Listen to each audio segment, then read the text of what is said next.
For our final, I chose to do a screencast to kind of show one of the web tools that we've learned and also at the same time give an overview of my PowerPoint so everybody could be on the same page.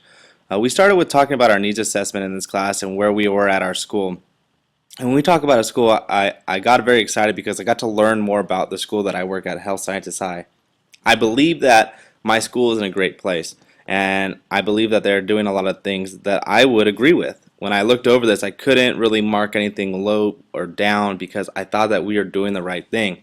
But I was really excited because I got to learn more than I expected, and I got to understand why my school does the things it does and where we're moving forward and what we're trying to do. When you talk about, they talk about vision. And I know our vision this last year, even the year prior, it was to make sure that we had a strong presence of technology within our classroom.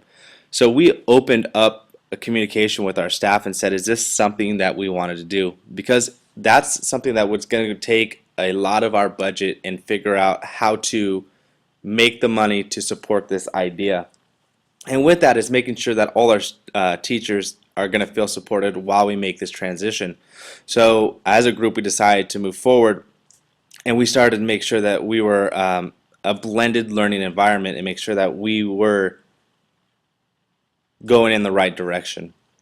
When talking about that, you talk about how are the students impacted and what that looks like for them. Our students live online, and we know that from all the social media that they use. So when pushing this in, they were easier to adapt than maybe some of the teachers. But with that, we needed to support them. So we made sure that online learning is occurring daily within their classrooms. Teachers built websites before the school started, so when students came in, instead of giving a lot of the information face to face or maybe through paper, we challenged them to get online and learn how to use these tools and learn how to read through a website and get the information off websites. And with that, we also started to choose different activities that we could put into our classrooms as programs to support this idea, such as Empower, Accelerated Math, Achieve 3000. And this is so that while students are in the classroom, they're still using the technology to understand and grow from it. Our teachers, it was something new for them. And there's always room for improvement because teachers are growing every day with technology, especially if they didn't come from using technology a lot. But like I said earlier, we were motivated, the teachers were motivated, and they decided to come in early. They decided to work on this. They decided to make it as a team goal and really pushing this out, putting in the extra time to get this to where we need to be. And that's sometimes where we luck out as being a charter school, that we have that flexibility of sometimes being here because we choose to be. At the same time, we use the tools daily within our classrooms. Is we try to incorporate some kind of technology throughout the day so each student leaves every day knowing that they've done something on a computer, on an iPad, on a laptop, just so they're getting that growth every day. One area that I think that we needed to focus on and that our school knows that it needs to focus on is our community.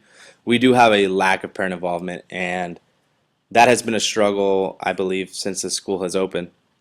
So that was part of our LCAP, to make sure that we have growth with our parents and that we focus on getting them here. So one of the ideas is having parent nights and bringing those parents in. With that, we get the chance to tell parents what we're doing, how much technology their students using daily, and then also have the conversation of how many parents might not understand the technology, so we can support them, and at the same time understand if maybe they don't have the technology or the capacity of doing that at home. So we can adjust that for certain students and support the family as best as needed. When you talk about our tech response, I think this is crucial when you're saying you're going to push this through a school. If we're going to have technology daily, we need to make sure that it's always working and it's always there for our students. And I think that we've had a fast response in this. I think our tech guys can get things done the day of. I've heard stories where it's 24 to 48 hour wait time, where I believe our tech guys, our tech coordinators, get in and get things done very fast. And that's a shout out to both of them. And one of them's in our class, Alex Gonzalez. And that's what they know is we believe students first. They have to get their things done in school. This is how they're learning. This is the idea of where we want to go with our education. So we need to make sure that everything's working. So they do a lot of that, and they get things done very fast for students. And if anything breaks or is struggling with a staff member, they are there to support the teachers and let them know, and even give them some own personal professional development right on the spot to support them to get things done. With that said, is we ask a lot of these two men. So the idea that I have is how to budget, or how to look into our budget of maybe getting them more support for our technology. I don't know if that's adding somebody else, or giving some more control to some of the teachers, or getting them some conferencing for the teachers so they understand what it is. But that's something where I thought we could work on. Right now, our goal and our vision is to have all students using some kind of technology.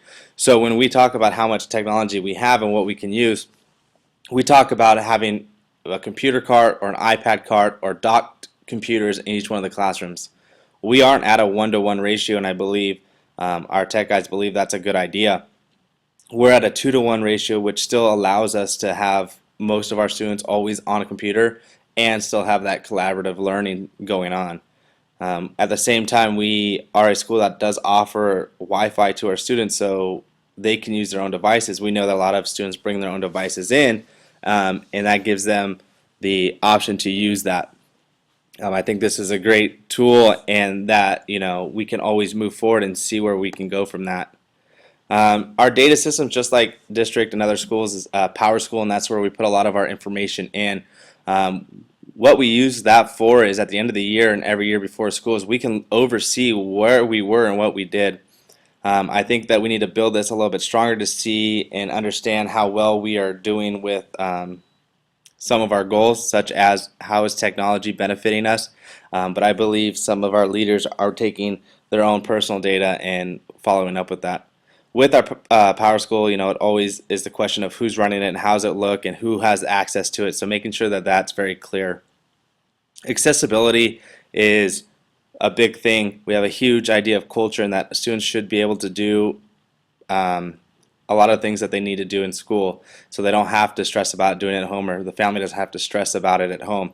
So focusing on that is making sure that all students have the tools they need in the classroom, and that they can get the tools if they need it. So if someone needs an iPad, or if someone needs a smart pen, or if someone needs a computer to use Dragon dictation, we have the budget and the accessibility to get those for our students. We want to have a full inclusion school, so making sure that all our students can have everything that they need to be successful inside the classroom.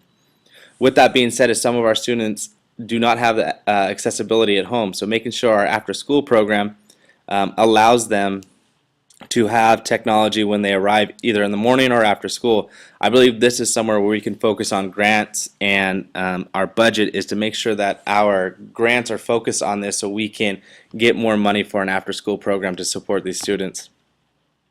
Our teachers are always focusing on the best practices, so if they don't know the information, how do our students know? So always understanding some of the tools that we're going to use, Haiku, Class Dojo, things like that, where we get professional development from people here so we can support our students in understanding that. Because if we are going to push, we have to make sure that we complete the vision of understanding the material and showing it to our students. When we talk about professional learning, we can always grow in this category. We could always do more collaborations with our students and working one-on-one with each other, because with, like I said, how much social media and how much they're on their computers, our students teach us a lot more than we expected to ever learn from them. So I think that's an area where we need to work on, that we need to grow from. Our leaders, they have very great open communication where we understand where the money is going and why we're choosing to spend our budgets the way we are. And that's a great idea, because that's where we're trying to understand in a school setting, because sometimes you don't get that across. And right now I think what we're at is maintaining and not overgrowing, where some schools just keep adding and adding things, where we're going to supply as much as we can get, and then how do we maintain that and not overdo our budget. When we talk about our funding, how do we get it? It's maintaining that budget. So we don't need to go buy another set of 100 computers. How do we keep and fix the ones that we have so we can keep going? We get a lot of money through grants. We have got the money from the Common Core, and like every school, our ADA for attendance is a big factor in how we get our money and how we use our money. I'll talk about that a little bit later. Professional learning, we're data driven, so making sure we're the best. We need to have professional developments, and we need to be able to have teachers talk to teachers. And then I think we need to implement some of our budget to make sure that our teachers are getting the workshops and conferences that they need so they understand where they're at. We got to interview two people here, a leader and a tech person. So we talked about with Dr. Pumpian is some of the ideas of what strategies have you found successful in technology planning, and he said is to make sure that our staff is well-rounded, understanding the material and understanding what they're doing. At the same time, we asked about what's been a significant community involvement activity, and he said collaborating with other schools and working with one another has really made us a better school. And you talk about more things of how do we show teachers and how do we integrate our tools, and he says making sure that everybody's on a blended learning environment, making sure that they understand and making sure that they're getting the support they need. We asked him what is one of the greatest challenges, and it's the lasting of the equipment. How long is it going to last, and how's it going to work? And he said this is always the biggest problem, is that this is a great resource and that teachers need to know that. And if it is such a great resource, a precious resource, like I say, is how do we always make sure that our staff always has that accessibility. At the same time, we got to interview Mr. Gonzalez, and we asked him pretty much the same questions, of how are you integrating it, and he's saying focusing, on the right tools and using the same tools so that everybody's on the same page. He said that we chose to go to Haiku so that all teachers and staff were using the same application, so there wasn't confusion from class to class, so we could all be on the same page. When we talked about going in and what's the involvement activities and things like that, he talked about the first 4 days and having these conversations of asking students, do they have technology, what do they know, how can you get going, and making sure that he can answer student questions as needed. When we asked what his greatest challenges are, is he says making the right choice of understanding what product's going to be beneficial for our vision and beneficial for our students. He doesn't want to keep implementing new things that doesn't support our growth and our growth for our students. And then the biggest thing that he was talking about is that we're not a one-to-one school. We're still a 2-to-1 school or even higher, just so we can get that support. I went to two schools. I got to see Santee School District and Cajon Valley School District. Cajon Valley District, when I was there, they had to deal with, the topic that was brought up was focusing on English learners and getting that support. The board members were really great. The board was really connected to one another. On the opposite side, I went to Santee School District, where my son attends right now, and Santee School District was a little bit smaller, a little bit more quiet. While we were there, I got to see a magnet school wanting to be put in place, and what really stood out to me was that the board wasn't all on the same page, where some people were very excited and others were a little bit more energetic, which took away from everybody's voice. I believe if you're on a team that you have to be able to share the same vision, and that's what I kind of saw. Cajon Valley had a bigger area, made it seem a little bit more professional, where Santee was great and all that to the small town feel, but it was a little bit not as professional as I expected. The biggest area that I like to talk about was something that I like to really dive into, is how we get our money. And the biggest thing was our attendance and our ADA, because that gives us money daily. So how to focus on that and how to make sure that students are coming here so that we can get as much money as possible, and making sure that students understand what that means and understand how to support that with contracts and things like that. You have money from Common Core, and one of our biggest areas to focus on is getting money from grants and rewriting grants and moving forward and pushing the grants towards technology, so all this comes in, and using some of the ADA money in that first Common Core, because you get Common Core once, using that money to support our idea of pushing in technology always. Thank you.